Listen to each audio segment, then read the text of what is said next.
will discuss about the forms of prose essay. So come let us start the video.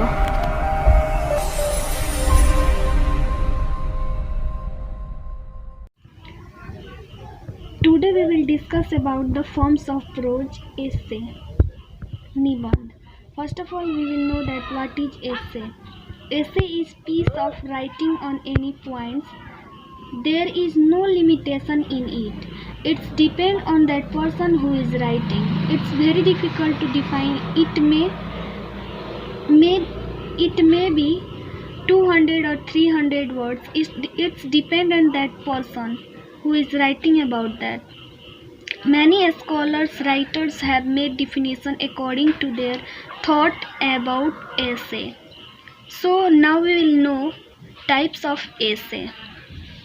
There are two types of essay. First, the formal essay यानी कि औपचारिक निबंध. Second, the informal essay अनौपचारिक निबंध. Now we will define both of the types. First, the formal essay does not include the personal and the subjective element. There is a logical structure, dignity and the seriousness of purpose. It can be objective. Second, informal essay. Informal essay is personal, conversational, chatty and loose in structure. Writer have freedom to express his personal thought and experience. Now we will know about the मुख्य विशेषता of एसे. यह एक लघु गद्य रचना है. संसार की कोई वस्तु ऐसी नहीं है जिसका वर्णन इसके माध्यम से न किया जा सके. तार्किक विकास का इस तरह की रचना में कोई स्थान नहीं है. संपूर्ण विवेचन में एक ही भाव, प्रेरणा अथवा विचार पाया जाता है. इस रचना में व्यक्तिगत अथवा आत्मकथात्मक तत्व होते हैं, परंतु कहा जाता है कि यह अनौपचारिक प्रवृत्ति में होती है. यह रोचक, आकर्षक एवं सुंदर होती है. संक्षिप्त कथन या लेखन निबंध को औपचारिक विशेषता है. निबंध का विकास.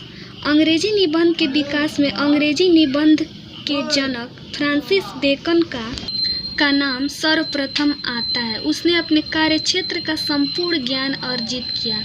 उसके द्वारा लिखे गए अलग अलग निबंध पुस्तककार रूप में व्यवहारिक ज्ञान का भंडार है. उसके निबंधों के 3 संस्करण क्रमशः 1597, 1612 और 1625 में एसे नाम से निकले. अब्राहम काउले मार्टन युग का सच्चा प्रतिनिधि था. निबंध के इसी प्रकार को अन्य लेखकों ने आगे बढ़ाया.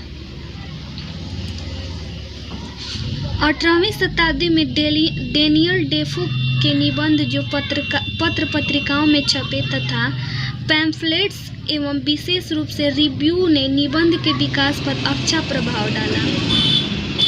पीरियोडिकल निबंध की स्थापना एवं रचना का कार्य एडिसन एवं स्टील ने क्रमशः टेटलर एवं स्पेक्टेटर के माध्यम से किया.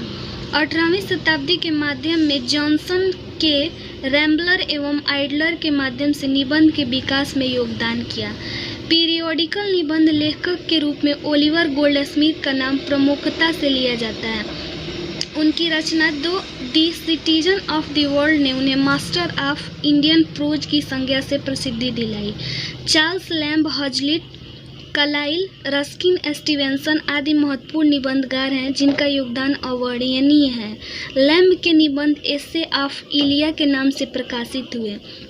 उपयुक्त वर्णित निबंधकारों ने नीति, दर्शन, साहित्यिक एवं ऐतिहासिक विषयों पर निबंध लिखे.